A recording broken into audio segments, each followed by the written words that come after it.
My name is Linda Muir, and I want to read The Kindness Club, designed by Lucy to you. Author is Courtney Sheinmel. Today we'll be reading the first 3 chapters in this video. Chapter 1. What page do we have to do in the math workbook? My friend Chloe asked. 25? I'm not sure, I said. Chloe nudged Theo. He took off his headphones and she repeated the question. What's the math homework? Pages 24 and 25, Theo replied. Theo is another friend of mine, and together we're the 3 founding members of the Kindness Club. I'd invited them over for an unofficial TKC meeting. That's how we all became friends, by the way, the Kindness Club. A couple weeks ago, it was a homework project for science. The assignment was to conduct any experiment we wanted. It sounds cool when a teacher tells you that you can do anything, but really it's incredibly hard because there are so many possibilities, almost too many. After a lot of debate, we decided to test the effect of kind acts on mean people. Would they turn kind too? There were mixed results. Chloe was kind to the most popular girls in the 5th grade who also happened to be the meanest girls, and they didn't exactly change their ways. They said Chloe could be their friend, but if, and only if, she stopped being friends with Theo and me. Chloe told them no, and they were as mean as ever before. But that was okay because our experiment worked on another subject. My neighbor, Mary Claire Gallagher. I called her Mrs. G for short. She had a disastrous backyard and a pretty bad front yard too. Chloe, Theo, and I cleaned it up, and Mrs. G went from being the meanest person I'd ever met to being my friend. That's because when you do something kind for someone, they get a boost of a chemical in their brain called serotonin. It makes them feel good, and sometimes it makes them act kind right back.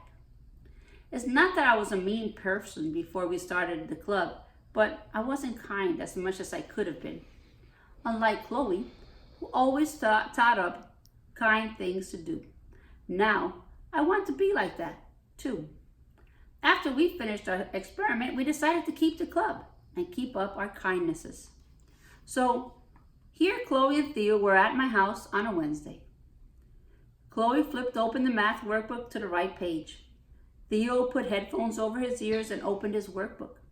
I felt very happy having them with me in my living room, even though we were doing homework, which isn't the best activity.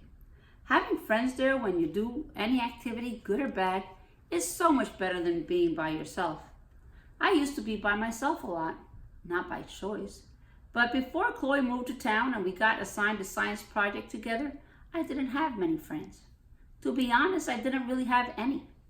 Some of my classmates thought I was weird because of the outfits I wore. Okay, I'll admit it. My outfits are different than what other kids at school wear. Their clothes are on the plain side, regular jeans and regular shirts. Or if they're getting dressed up for special occasions, they wear things like you see in a magazine, which is fine. I'm not making fun of them for copying anything. That's just not for me. I design things myself.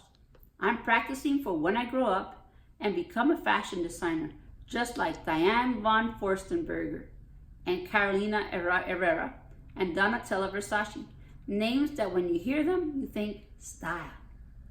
I'm already a little bit of a fashion designer now. You should see my scenes from a t-shirt collection. They were plain shirts when I bought them, but I painted them. One shirt is a scene from a forest. Another is a scene from New York City. And yet another is an underwater fantasy land. I had the best time painting the mermaids and mermen on that one. Every time I finished making an item of clothing, I sew on one of the custom-made tags I ordered off the internet. They say, designed by Lucy. But anywho, even if my clothes are on the original side, is that a reason to not be friends with someone? I don't think so. Luckily, Theo and Chloe don't think so either. You guys, I said, it's time to call this meeting to order. We have some business to discuss. What business? Chloe asked. Theo had his headphones on again, and I poked him so he knew to listen up, too. He lifted the left earpiece. Club business, I said. We need to make some rules. Like, how many kind things do we have to do a day? Easy, Chloe said. As many as we can. I think we should set a number, I said. Something small like 3 required kind acts a day. Okay, Chloe said. And when should we have meetings? I asked. How about whenever we want them? Works for me, Theo said. He was about to lower the left earphone back to his head, but I wasn't done yet. What about our kindness projects? I went on. I think we should do little things all the time, like give compliments and hold doors open and drop lucky pennies for people to find. At least 3 of those a day. And of course, you could do more if you want. And we need a big club project to do all together too. Mrs. Gallagher's yard is our big project, Theo said. It was, I said, but it's basically all cleaned up now. I know we said we planted a garden for her too, but it's going to be winter soon, and that's more of a spring project. Meanwhile, what's our next project going to be? We need to figure it out and get started right now. As long as we had a project, I knew we'd have a club. And if we had a club, I had built-in friends. But without a project, I was worried the club would disappear.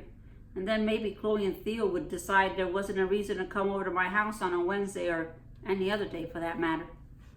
Sorry, Chloe said. Right now I have to do my homework. My dad likes me to get as much as possible done before dinner so he can spend time with me. Chloe's parents are divorced. That's why she moved to Braywood and started at our school this year. She lives with her mom except for every other weekend and every Wednesday night when she is with her dad. How about if we do homework and think about a club project, I said. We'll multitask. The ability to multitask is really a misconception, Theo informed us. The human brain can perform 2 high-level functions at once. You can do various low-level things all at the same time, like breathing and blinking and pumping blood. He held up a finger and waved it toward me, but only one high-level task at a time. Okay, fine, I said. Homework it is. Theo redonned his headphones. Chloe flipped a page in her math book. I opened mine too. When we finished, we each moved on to reading the chapter in our social studies textbook, though my mind was wandering to thoughts of our club. Maybe I could prove Theo wrong and actually do 2 high-level tasks at the same time. My homework and come up with a new kindness project. There's a first time for everything, right? What could our kindness project be? We could write letters to kids around the world, though that might be tough because we didn't speak all of the world's languages. We could pay the meters for all the cars parked on Main Street, but that would take a lot of quarters, more than we probably had. We could read the younger kids in school during story time, except our teacher, Miss Dana's, probably wouldn't let us out of class for that. Maybe if I came up with a club model, the idea for a project would follow. That happens sometimes when I'm designing outfits. I don't know what to make, but then I think of a color or a pattern and the rest follows. So, a model. It had to be catchy, and it had to capture exactly what the Kindness Club is all about. I suppose it could just be kind, but that was so basic, like wearing a plain white t-shirt and jeans. Sure, it counted as being dressed up for the day, but it wasn't exactly inspiring. But I didn't want our motto to be too complicated either. Then we'd never remember it. I thought and thought and thought. It turned out that Theo was right about multitasking. The thoughts of the perfect motto kept me from reading more than a paragraph in my social studies text. But the good news was, by the time Chloe and Theo had to head home, I'd come up with the answer. A perfect motto. In fact, it was more than a motto. It was a full-out cheer. As my friends packed up their bags, I taught it to them. I'll say our brand is, and you say kindness. Ready? Yep.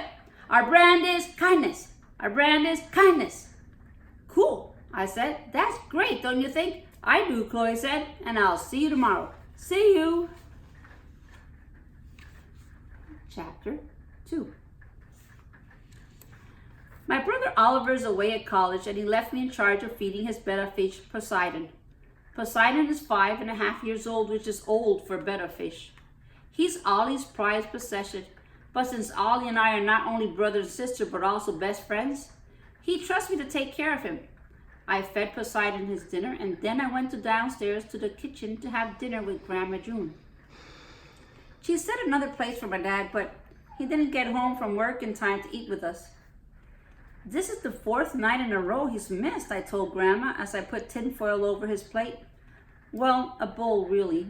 Inside were rice noodles with beef on top. Keeping it fresh for Dad could count as one of my kind acts for the day. I knew it was one of his favorite meals that Grandma cooked. My grandmother has lived with my family since my mom died 9 years ago. She had a problem with her heart, and the doctor said she'd be okay. But then she got sicker, and she died. I was only a year old when it happened, too young to remember anything. All my life that I can remember, Grandma June has done the cooking in our house, and that means a lot of Japanese food, which is fine, since it's mostly stuff I like, except when she makes salmon. That's my least favorite kind of food. Maybe because Poseidon is orange colored too. I'd never eat him. Your dad has to work late, you know that, Grandma June told me. Yeah, I know, I said. Dad owns a bowling alley in our town, and if you're thinking that's the coolest thing a parent can do as a job, you'd be right. At Tanaka Lanes, there are speakers set up so music is pumped into the room from morning till night, and the lanes flash different colors. Sometimes on weekends, Dad makes up a theme like Disco Fever or 80s Night, and the whole place is transformed. My favorite was Sock Hop Night. I made my own poodle skirt from a pattern I found online. It was baby pink and shaped like a triangle with a wide bottom. Plus, the pièce de résistance. I attached a little black poodle into the bottom right corner with his leash curling up into the waistband. But anywho, back to the conversation with Grandma. It stinks that Felix left before Dad had a chance to hire someone new and train them, I said. Felix had been the manager at Tanaka Lanes until he'd up and quit a week earlier. Dad always used to say Felix was more like his partner than his employee. Dad was the ideas guy, and Felix was good at carrying things out and keeping it all very organized. Aren't people supposed to give 2 weeks notice? I asked Grandma. How do you know about 2 weeks notice? She said. I saw it in a movie. Grandma opened the fridge to put away that water pitcher. Well, she said, her back to me as she rearranged the top shelf, it's your father's name on the sign out front. If someone is unavailable, it's up to him to fill in the missing pieces. And you too, I told her. What? She closed the door and turned around to face me. And you too, I repeated. You've been helping Dad out. That's what family does. Maybe I should too, I said. I bet Chloe and Theo would come with me. We need a project for the Kindness Club. That's sweet of you to offer your services to the bowling alley, but for now I think your dad and I have it covered. Tell us if you change your mind. I certainly will. I brought my plate to the dishwasher, but Grandma stopped me from opening it. No, Mago, she said. That's a Japanese word for grandchild, which is what Grandma always called Ollie and me, the way other grandparents may say honey or dear. Just leave it in the sink. I'm going to hand wash everything. The dishwasher broke this morning. It broke? I asked. How? It got old, that's all, Grandma said. It's the same dishwasher that was here when I moved in, which makes it older than you are, most likely. You always tell me how young I am, I reminded her. People and appliances age at different rates, Grandma told me. I get it, I said, like Poseidon. 5.5 years old for him is like 100 in human years. Older than you. I'm getting up there, Grandma said. No, you're not. And besides, you look great for your age, I said, which was 68. I was being nice when I said that because, to be honest, I couldn't tell if she looked good for her age or average or even on the old side. But whatever it was, I loved the way she looked. In old pictures, I could tell her hair had once been jet black, but now it was mostly gray and cut to just above her shoulders. She usually had it pinned up very neatly on either side. Her skin was tan and smooth and soft as a peach except for right around her eyes, where the skin was on the crinkly side, and her elbows, which were really crinkly. When I was a little kid and she told me in her lap, I would reach out to play with her elbow crinkles. I can't explain why, but it made me feel cozy. You don't look a day over 65, I told her. Grandma smiled her trademark closed-mouth smile. She doesn't like her teeth, so she hardly ever shows them. The right front tooth sticks out a little bit over the left one. There's something that I kind of like about her mouth. It's different, and it makes her mouth just so her. Sometimes she'll forget and smile with her teeth, and seeing it is like discovering a secret. We stood next to each other at the sink. Grandma turned on the tap to super hot and gave me a pair of rubber gloves to wear so my skin wouldn't burn. I squirted a circle of dish soap onto her dirty dinner plate. It looked a bit like a head, so I added a few dots for 2 eyes, a nose, and a little open mouth. I think you have enough there, Grandma said. I put down the soap and picked up the scrub brush. When do you think we'll get a new dishwasher? I asked. Tired of this chore already, I see, Grandma said. No, I was just wondering. I guess whenever your dad or I have time to go to the store, but it's all right. I'll take it from here. Sometimes washing the dishes relaxes me. Are you stressed out? I asked. Maybe you shouldn't have so many jobs. You're working at the bowling alley and you volunteer a lot. You do so much around here. Plus, you just took that job at Quinnifer's. I think it's too much. Nonsense, Grandma said. It's good to keep busy and stay useful. But I'm worried about you. You don't need to worry about me. What you do need to worry about is your own work.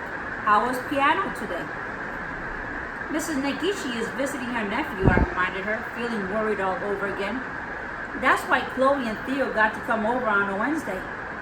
But you promised to practice in our absence. Yeah, I know I will, I promise. It's so boring though. Mrs. Negishi has had me playing the same piece for like a year. I'm sure it hasn't been a year, Grandma shouted. But if you're still on the same piece, you must feel you haven't mastered it yet. Keep practicing. Piano's good for concentration and coordination. In the end, you'll learn more than just music. Right now, I'm learning the facial expressions Mrs. Negishi makes when I hit a wrong note in Furlise. I turned to her and tried to imitate them. A scrunched up nose and turned down mouth, like I tasted something gross. Grandma smiled, closed mouth. And what about your homework, she asked. Did you and your friends get that all done? Everything except social studies, I told her. No point in telling her that Chloe and Theo had finished. I'd get it done, too. I have to finish this chapter on westward expansion and answer some questions. That sounds interesting, I shrugged. Did you learn about the pioneers going west when you were in school? She shook her head. By the time we moved to the States, the teachers had already taught those lessons. But I studied on my own a lot. My parents kept speaking Japanese at home, but as soon as I learned enough English, it was the only language I'd speak. I wouldn't answer to my given name. I went bowling because it seemed like a very American pastime. Dad said bowling actually started in ancient Egypt. He's right, Grandma said, but I didn't know that then. My new friends hung out at the bowling alley and I wanted to be like everyone else. Not me, I told her. I like being unique. I've never met anyone exactly like me before. People think I'm Japanese, but that's only 3/4 true. My dad is 100% Japanese, but my mom was only 50%. The other 50% was African American.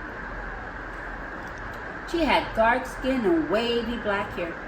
There's a photo on my dresser from my first birthday. I'm holding my favorite bear, Timber, in my right hand. My left arm is stretched above my head. My fingers twisted up in my mother's hair. Her name was Leilani, which means heavenly flowers in Hawaiian. My point is, whether it's on the inside like my jeans I got from my parents or on the outside like the jeans I made for myself, I'm different from everyone else. I know you like your uniqueness, my mago, Grandma said. It's an excellent quality. Thank you, I said, feeling pleased. My grandmother's always nice, but she's also the kind of person who only gives compliments when she means them. Now, speaking of history, Grandma said, you should go on and do your work. I took off the rubber gloves, handed them to Grandma, and headed up to Oliver's room, which is my favorite space to do my homework. His room is bigger than mine. Mine is the size of a closet. A big closet, but still a closet. In fact, it really was once a closet. I had a real bedroom-sized room when I was born, but then Grandma moved in and they made up the closet room for me. It has a bed in it and a dresser pushed up against the opposite wall. You can just barely open the drawers all the way. When Ollie left for college, Dad said he should switch rooms with me and stay in the closet when he visited. But I didn't want to change things. My room is still my room. I just use my brother's for homework purposes and to visit Poseidon.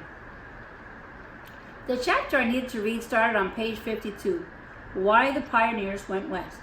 Basically, they were poor and they wanted to get rich. Their stuff was old and damaged. They mended holes in their clothing and kept wearing it. They didn't have money to worry about how things looked or if they were in fashion. They just patched things together and kept wearing them. Shirts, pants, socks, blankets. But they thought they were headed west for a better life.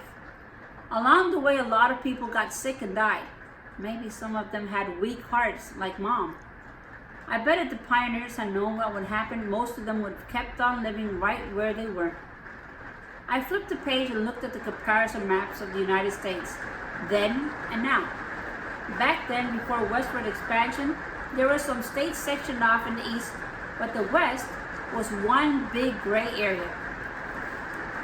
All 50 states were in the now map, carved out from east to west, colored in different colors. There was no gray area left. It was its own kind of patchwork quilt, like the ones the pioneer women made. Lines were drawn seemingly haphazardly. Idaho really was a funny shape. Our own state of Maryland was so teeny tiny, while Texas was really big. I wonder who decided what borders went where, and who decided on the shapes of things. Michigan was shaped like a mitten, which was cool, but none of the other states looked like clothes. If I was designing things, I'd even out the size of things to be fair, and I'd definitely change the shapes. More clothing shapes, like sunglasses for California, and maybe a cowboy hat for Colorado. And I'd add other shapes too, like flowers and stars, even a horseshoe or the head of a unicorn. Down the hall, I heard the phone ring. It was probably Ollie. I flipped my textbook shut and headed out. Chapter 3. The phone rang a second time, then a third. As I walked toward the kitchen, Grandma was probably drying her hands before picking up the receiver. "Hello," she said, as I came through the doorway. "Hey, Ollie," I shouted. Grandma brought her finger to her lips to signal I should be quiet. Not Ollie, after all. I was about to slink away when I heard Grandma say, "Shoot!" into the phone. That was about as close as my grandmother got to a curse word, and she didn't even use that one very often. "I'm working a part-time job at Quinnifer's." "Yes, that's right, the stationery store. I'm on tomorrow. Since it's only my second shift, I'm afraid I can't ask them to let me out of it. I'm so embarrassed about this, Valerie." The person on the other end of the phone, Valerie, must have said something back because Grandma paused and leaned against the counter. She said. "I know you're understaffed as it is, so that's very understanding of you. Thank you." "Is everything all right?" I asked after Grandma hung up. She looked at me like she hadn't known I was there, hanging in the doorway listening to her half of the conversation the whole time. "Oh yes," she said, "I just forgot I was signed up to volunteer at the community house tomorrow." Ever since I started school full-time back in kindergarten, Grandma has been one of Braywood's premier volunteers. She fundraises for the library, makes meals for needy families at the food pantry, reads to residents at the senior center every Tuesday, and works at the community house every Thursday, where she looks after kids whose parents have jobs that keep them out later than the end of the school day. "But you always volunteer on Thursday afternoons," I reminded her. "I know," she said. "I guess I've been so busy that I forgot what day it was." "You forgot what day it was?" "Temporary amnesia," Grandma said. I hoped it was temporary. I read a book once about a girl whose grandfather had something called Alzheimer's disease, and he forgot more and more things until we both got him almost everything, including his granddaughter's name. "How did your social studies homework go?" Grandma asked. Phew, she remembered I was doing my social studies homework. "It was fine," I said. "I didn't do the questions at the back of the chapter yet, but I finished all the reading. You know what Theo told me? I let my voice trail off. What? What did Theo say? Oh my goodness. What? Grandma repeated. Oh my goodness, oh my goodness, oh my goodness. I just had an idea and it's such a good one. I rubbed my hands together as if I discovered something. I can't believe I didn't think of it before. This is so perfect. Well, don't keep me in suspense. We can volunteer for you, I said triumphantly. The Kindness Club. Call Valeria back and tell her. I appreciate this, Lucy, but you don't have to do this, and your friends certainly don't have to. The three of you aren't responsible for my missed obligations. I'm sure they'll manage at the community house tomorrow. Perhaps they'll put on a movie for the kids. That usually works to keep everyone quiet and contained, at least for a little while. Or they can do a super cool project with me, I said. Come on, you said family helps out. I did, but I really want to do this. I mean, we really want to do this. Every club needs a project and we don't have one right now. What if we never get one? You think you'd lose your club? I don't know. I hope not. It's the first time I've really belonged to something. I mean, outside our family, of course. The thing is, Lucy, Grandma said, some of the kids in the community house are not much younger than you are. I know how mature and helpful you are, but Valerie may think I'm just handing her 3 more kids she needs to look out for. She won't have to look out for us. We can do this. I know we can. I know you can, too. So can't you explain it to her? I said, please? Grandma nodded. Let's give it a shot. Call your friends and see what they think. If they're free, I'll call Valerie. Great! I grabbed the phone from the base and began to dial Theo's number. Lucy? Grandma said. When I looked at her, she was smiling and a sliver of her teeth showing. Thank you, she said. I smiled back. You're welcome. I told her as Theo picked up on the other end. Hi, he said. Hi back. I just had the best idea for the club. Wait till you hear this.